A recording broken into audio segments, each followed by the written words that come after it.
स्वागत है HP study hub में आप सभी का। तो हम डिस्कस कर रहे हैं जनरल साइंस के इम्पोर्टेंट क्वेश्चंस को, जिसमें कि ऑलरेडी हम केमिस्ट्री और फिजिक्स के टॉप 100 क्वेश्चन देख चुके हैं। अगर उसकी वीडियो आपने अभी तक नहीं देखी है तो उसका लिंक आपको डिस्क्रिप्शन बॉक्स में मिल जाएगा। चैनल पे अगर नए हो तो चैनल को सब्सक्राइब करें और बेल आइकन को दबाना ना भूलें। लेक्चर की पीडीएफ फाइल आप हमारे Telegram channel HP study hub से डाउनलोड कर सकते हैं। तो आज हम डिस्कस करेंगे टॉप 100 बायोलॉजी के क्वेश्चंस को, जिसमें फर्स्ट क्वेश्चन रहेगा एल्कोहलिक ड्रिंक कंटेंस। जो एल्कोहलिक ड्रिंक होती है उसमें प्रेजेंट होता है इथाइल एल्कोहल। इथाइल एल्कोहल होता है CH3CH2OH या फिर C2H6O। इथाइल एल्कोहल को हम इथेनॉल भी कहते हैं। नेक्स्ट क्वेश्चन, इसमें question number 2, glucose is stored in the form of by animals. जो ग्लूकोज होता है स्टोर होता है एनिमल में किस फॉर्म में, उसे हम कहते हैं ग्लाइकोजन। काफ़ी बार ये पेपर में रहता है ग्लाइकोजन, इसमें एनिमल में होता है। अगर प्लांट्स की बात करें, प्लांट में स्टार्च के फॉर्म में ग्लूकोज स्टोर होता है। Next question, ascariasis is caused by. Ascariasis disease जो कॉज होती है राउंड वॉर्म की वजह से। राउंड वॉर्म, इसमें जो इंजेस्टिंग एग होते हैं वो हम कंज्यूम करते हैं बाय थ्रू वेजिटेबल्स, फ्रूट्स।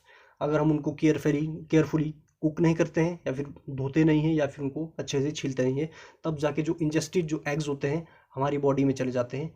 सो एस्केरिसिस को कॉज करते हैं राउंड वर्म। नेक्स्ट क्वेश्चन है कि VCG vaccination, bacillus Calmette Guerin gives immunity from. जो BCG वैक्सीन होती है ये इम्यूनिटी प्रोवाइड करती है हमें ट्यूबरक्लोसिस या फिर टीबी से। टीबी का आपको पता है कि बैक्टीरियल डिजीज़ है, ये हमारे लंग्स को अफेक्ट करती है। ये कम्युनिकेबल डिजीज़ है, फैल जाती है कफ और स्नीज के थ्रू भी। इंडिया की अगर बात करें, yearly more than 1 million cases आते हैं इंडिया में पर ईयर। ये था ट्यूबरक्लोसिस के बारे में। Question number 5, blood groups was discovered by. जो ब्लड ग्रुप्स या फिर रक्त समूह की खोज की है उनका नाम था कार्ल लेंडस्टीनियर। इन्होंने 1900 वियना यूनिवर्सिटी से थे। इन्होंने ब्लड ग्रुप की खोज की है और इसमें 4 ब्लड ग्रुप थे, A, B, AB और O। AB नेगेटिव की बात करें तो AB नेगेटिव होता है रेयरेस्ट ब्लड ग्रुप। अगर यूनिवर्सल एक्सेप्टर की बात करें तो AB को हम universal acceptor donor O blood group को माना जाता है। नेक्स्ट क्वेश्चन है, the first successful heart transplant in India was performed by. Bharat में जो पहला हार्ट ट्रांसप्लांट किस वैज्ञानिक या फिर किस डॉक्टर के द्वारा किया गया था, उनका नाम था doctor Panangi Pillai Venugopal. Doctor P Venugopal, ये इनको माना जाता है pioneer of the cardiac surgery in India. Andhra Pradesh से थे जिन्होंने फर्स्ट हार्ट ट्रांसप्लांट परफॉर्म किया था इंडिया में। क्वेश्चन नंबर 7 में पूछा गया था, the oral polio vaccine was discovered by. जो ओरल पोलियो वैक्सीन है उसको डिस्कवर किया है जॉन्स साल्क ने इसको डिस्कवर किया था। नेक्स्ट क्वेश्चन है क्वेश्चन नंबर 8, जिसमें पूछा गया कि जो companion cells are unique to. Companion cell, अगर आपने बॉटनी में पढ़ा होगा एंजियोस्पर्म के बारे में, ये यूनिक होते हैं एंजियोस्पर्म्स में। एंजियोस्पर्म में ये प्रेजेंट होते हैं। एंजियोस्पर्म की अगर बात करें तो इसमें जो वेस्कुलर प्लांट्स होते हैं विद स्टेम, रूट्स और leaves. Seed found in the flower में सीड पाए जाते हैं।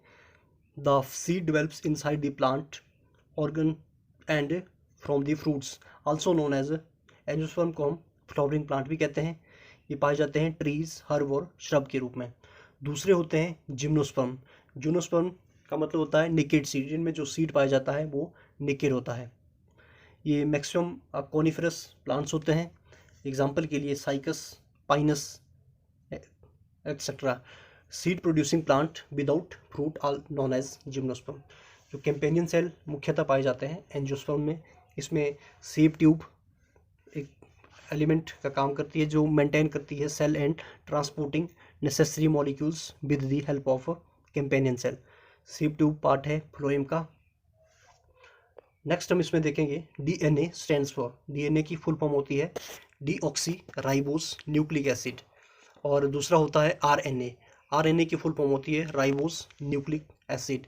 DNA की जो डिस्कवरी की है, जो डबल हेलिक्स जो स्ट्रक्चर था उसकी डिस्कवरी की थी जेम्स वॉटसन और फ्रांसिस क्रिक ने। जे वॉटसन, एफ क्रिक, 1953 में इन्होंने डीएनए डबल हेलिक्स स्ट्रक्चर की डिस्कवरी की थी। नेक्स्ट क्वेश्चन नंबर 10, जिसमें पूछा गया कि dog bite can cause rabies, bite of the which other animals can also cause rabies. जो कुत्तों के अलावा कौन सा दूसरे जानवर भी रेबीज कॉज करते हैं, उसमें आप बैट, चमगादड़ को भी ले सकते हैं, तो उसमें चमगादड़ हो सकता है और भी जानवर रह सकते हैं। Question number 11, endocrine glands are also known as. Endocrine gland को हम कहते हैं डक्टलेस ग्लैंड। अब एंडोक्राइन ग्लैंड क्या होती है? Endocrine gland group of ductless gland that regulate body processes by secreting chemical substance called hormone. जो एंडोक्राइन ग्लैंड होती है वो ऐसी डक्टलेस ग्लैंड होती है जो बॉडी की प्रोसेस को रेगुलेट करती है सिक्रीट करके केमिकल सब्सटेंस, जिसे हम कहते हैं हार्मोन। एंडोक्राइन जो ग्लैंड होती है इनको जो टोटल रेगुलेट करता है हाइपोथैलेमस।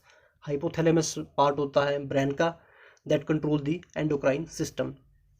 नेक्स्ट इसमें होती है पिट्यूटरी ग्लैंड या फिर पीयूष ग्रंथि, जिसको हम मास्टर ग्लैंड कहते हैं बिकॉज ये सिक्रीट करती है या फिर रेगुलेट करती है all the activity of endocrine glands की। सभी जो एंडोक्राइन ग्रंथियाँ होती हैं उनकी एक्टिविटी को ये कंट्रोल करती है।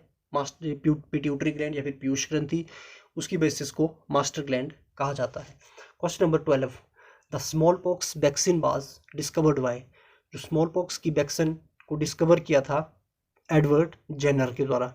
एडवर्ड जेनर के द्वारा इसको सबसे पहले स्मॉल पॉक्स की बात करें तो ये एक एयरबोर्न डिजीज़ होती है, वायरल डिजीज़ है। वायरस जो इसका है वायरोला वायरस, जिसमें इसको डिस्कवर किया था एडवर्ड जेनर ने। क्वेश्चन नंबर 13, इसमें पूछा गया था deficiency of the iodine leads to. Iodine की कमी से क्या होता है? उसे जो थायराइड ग्लैंड होती है एनलार्जमेंट या बढ़ जाती है उससे। उसमें थायराइड ग्लैंड होती है एक एंडोक्राइन ग्लैंड जो नेक गले के पास होती है, consisting of the 2 connected lobes. उसके बाद इसकी कमी से हाइपोथायरॉयडिज्म होता है। हाइपोथायरॉयडिज्म को हम कहते हैं अंडक्टिव थायराइड, जिसकी वजह से जो थायराइड ग्लैंड होती है वो हार्मोन को बनाना बंद कर देती है, फिर कम हार्मोन बनाती है। थायराइड जो होती है ये कंट्रोल करती है बॉडी सेल्स को, जिसकी जो use energy from the food जो प्रोसेस होती है उसको, जो बॉडी की मेटाबॉलिज्म को ये मेंटेन करती है थायराइड। इसकी जो कमी से या फिर हाइपोथायरॉयडिज्म की वजह से जो होती है कॉन्स्टिपेशन, डिप्रेशन, हेयर लॉस होता है या फिर ड्राई हेयर हो जाते हैं, ड्राई स्किन हो जाती है एटसेट्रा। इस तरह की कुछ एक कमियां जो हाइपोथायरॉयडिज्म या फिर थायराइड की वजह से होती है। Question number 14, first vaccine produced by biotechnology was used against the virus. जो बायोटेक्नोलॉजी के थ्रू जो पहली वैक्सीन बनाई गई थी जिसको यूज किया गया था वायरस के अगेंस्ट, उसका नाम था हेपेटाइटिस बी। फर्स्ट ये वैक्सीन थी। Question number 15, turmeric is obtain from a plant. जो टर्मरिक होते हैं या फिर हल्दी होती है उसको पौधे के किस भाग से प्राप्त किया जाता है? वो मिलती है हमें अंडरग्राउंड जो स्टेम होती है, अंडरग्राउंड स्टेम। क्वेश्चन नेक्स्ट इसमें है genes are made by. Gene बनाए जाते हैं पॉलीन्यूक्लियोटाइड से। बात जीन की करें, जीन को यूनिट ऑफ द इंफॉर्मेशन, ये यूनिट है इंफॉर्मेशन इनसाइड सेल, कोशिका के अंदर, which control what a living things will be like. ये कंट्रोल करती है कि जो लिविंग थिंग है किस तरह दिखेगी या फिर किस तरह होगी। Genes are passed from parents to children, ये पेरेंट्स से चिल्ड्रन में ट्रांसफ़र होते हैं। नेक्स्ट, हेमेटोपोइसिस अकर इन। हेमेटोपोइसिस अकर होती है बोन मैरो में। अब बात करते हैं हेमेटोपोइसिस की। Hematopoiesis is the production of all of the cellular components, या फिर सिंपल इसको कहेंगे hematopoiesis is the process through which the body manufacture blood cell. एक ऐसी प्रोसेस है जिसकी वजह से जो बॉडी ब्लड सेल को बनाना शुरू करती है, जो कि प्रेजेंट होती है बोन मैरो में। अब बोन मैरो के बारे में देखते हैं। बोन मैरो एक स्पॉन्जी टिश्यू होते हैं इनसाइड सम आवर बोन्स, हमारी बोन के अंदर होते हैं, जैसे कि hip bone, thick bone. It contain stem cell, ये स्टेम सेल कंटेन करते हैं। The stem cell can develop into the RBC. जो स्टेम सेल होते हैं वो डेवलप करती है आरबीसी को, आरबीसी का काम है कैरिंग, ऑक्सीजन को कैरी करते हैं थ्रू बॉडी को। उसके बाद दूसरा होता है डब्ल्यूबीसी को बनाते हैं जिनका काम होता है फाइट करना इन्फेक्शन के अगेंस्ट। तीसरा होता है प्लेटलेट्स, वो ब्लड क्लॉटिंग में काम करते हैं। उसकी वजह से जो बोन मैरो डिजीज होती है, फर्स्ट ल्यूकेमिया। ल्यूकेमिया को हम कहते हैं cancer of the blood. Leukaemia is known as cancer of blood. इसकी वजह से जो बोन मैरो होती है वो अब नॉर्मल डब्ल्यूबीसी को बनाती है। दूसरी होती है एप्लास्टिक एनीमिया, जिसमें bone marrow doesn't make RBC. इस डिजीज़ में बोन मैरो आरबीसी को नहीं बनाती है। नेक्स्ट हम इसमें देखते हैं क्वेश्चन नंबर 18 कि लेप्रेसे इज़ आल्सो नोन एज, इसको हम कहते हैं हैंसन डिजीज़। लेप्रेसे कुष्ठ रोग जो होता है उसको हम हैंसन डिजीज़ भी कहते हैं। ये एक इन्फेक्शन डिजीज़ है या फिर बैक्टीरियल डिजीज़ है। जो बैक्टीरिया है माइकोबैक्टीरियम लेप्रेरे, इट कैन अफेक्ट, ये अफेक्ट करता है नर्व्स, स्किन, आई और लाइनिंग ऑफ द नोजेस। ये था लेप्रेसे के बारे में। 19 a human school has number of bone, जो मानव जो खोपड़ी होती है उसमें वो हड्डियाँ होती है 22 हड्डियाँ। 22 उसमें से 8 क्रेनियल बोन होती है, 14 इसमें रहती है facial skeletal bones. Next question number 20 20 में पूछा गया था deposition of which acid in the muscle leads to feeling of fatigue in human. किस एसिड की वजह से हम जो मसल में एक थकान महसूस करते हैं, जब आप हैवी एक्सरसाइज या फिर रनिंग करते हैं काफ़ी टाइम बाद तो आपको एक पेन पैरों में रहती है, तो ये जो सब होता है जो लैक्टिक एसिड वहाँ पर जमा हो जाता है, तो वो लैक्टिक एसिड है। Question number 21 RBC count in the blood is increased when the person having. RBC count जो ब्लड में होता है बढ़ जाता है जब पर्सन हैविंग, इसको कहते हैं पॉलीसाइथीमिया। पॉलीसाइथीमिया एक ऐसा होता है जिसमें कि आरबीसी काउंट बढ़ जाता है। जो एक्स्ट्रा जो ब्लड सेल्स होते हैं वो थिकर ब्लड को और थिकर बना देती है, जिससे कि ब्लड क्लॉट होने का खतरा रहता है। नेक्स्ट हम इसमें देखेंगे where are the lacrimal glands situated in human body. जो लैक्रिमल ग्लैंड होती है ये ह्यूमन बॉडी में कहाँ प्रेजेंट होती है, ये आई ऑर्बिट में। लैक्रिमल जो ग्लैंड होती है वो टीयर आंसुओं को या सिक्रेट करती है, टीयर्स सिक्रेट करने में हेल्प करती है, तो याद रखना ये आई में होती है लैक्रिमल ग्लैंड। नेक्स्ट हम इसमें देखेंगे क्वेश्चन नंबर 23 जिसमें the red blue and purple colour seen in the plants is because of the pigment. जो रेड ब्लू और पर्पल कलर प्लांट में दिखाई देता है वो किस पिगमेंट की वजह से दिखता है, उस पिगमेंट को हम कहते हैं एंथोसाइनिन, जिसकी वजह से प्लांट रेड पर्पल और ब्लैक दिखाई पड़ता है। एग्जाम्पल के लिए जैसे ब्लूबेरी हो गया, रस्पबेरी हो गया, ब्लैक राइस हो गया, ब्लैक सोयाबीन एटसेट्रा, इन ये होता है एंथोसाइनिन पिगमेंट की वजह से। Question number 24 which part of the human brain control motor skills of the body. Human brain का कौन सा पार्ट मोटर स्किल को कंट्रोल करता है, वो होता है frontal lobes.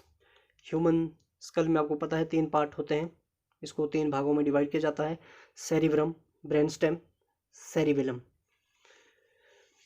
Question number 25 what is the name of hormone that regulate the amount of glucose in blood. उस हार्मोन का नाम क्या है जो ब्लड में ग्लूकोज की मात्रा को रेगुलेट करता है, उसे कहते हैं हम insulin. Question number 26 name the gas use to making vegetable ghee. Vanaspati ghee को बनाने के लिए किस गैस का यूज़ किया जाता है, इसमें यूज़ किया जाता है हाइड्रोजन गैस का। Question number 27 which is the largest gland in human body. जो ह्यूमन बॉडी की सबसे बड़ी ग्रंथि होती है liver. Question number 28 the smallest functional unit of kidney is called. जो किडनी का सबसे स्मॉलेस्ट फंक्शनल यूनिट होता है उसे हम कहते हैं nephron. Question number 29 James D Watson a Nobel prize winning scientist is expert in the which field. हमने पीछे डिस्कस किया डीएनए डबल हेलिक्स स्ट्रक्चर के बारे में भी, उसमें जो वाटसन और क्रिक इनको डीएनए के स्ट्रक्चर के लिए या फिर जेनेटिक्स के लिए इनको नोबेल प्राइज़ मिला था। Question number 30 polio is caused bye. Polio को कॉज करता है वायरस, भाई पोलियो वायरल डिजीज है। Question number 31 the flow of energy in the energy pyramid is always. Flow of energy जो एनर्जी पिरामिड में होता है ऑलवेज अपराइट या फिर अपवर्ड होता है। 32 saliva helps in the digestion of, जो स्लाइवा होता है वो हेल्प करता है डाइजेशन स्टार्च को डाइजेस्ट करने में। Question number 33 which parents chromosome is used for sex determination test, मतलब कि पेरेंट्स में से किसका क्रोमोसोम यूज किया जाता है सेक्स डिटर्मिनेशन टेस्ट के लिए, तो उसमें जो पेरेंट्स में फादर का क्रोमोसोम लिया जाता है। Question number 34 the biogas used for cooking is a mixture of, जो बायोगैस हम यूज़ करते हैं कुकिंग के लिए वो मिक्सचर होता है मीथेन और कार्बन डाइऑक्साइड का। 35 the yellow colour of the human face is a result of pigment, जो फेस का जो येलो कलर होता है वो पिगमेंट होता है यूरोबिलिन के कारण फेस ह्यूमन का येलो कलर का दिखाई पड़ता है। इसी की वजह से जो यूरोक्रोम होता है उसमें जो येलो यूरिन का कलर भी दिखाई पड़ता है। तो ये थे फर्स्ट पार्ट में क्वेश्चन नंबर 35 तक। बाकी जो नेक्स्ट क्वेश्चन हम डिस्कस करेंगे नेक्स्ट पार्ट में। सो अभी के लिए thank you, thanks for watching.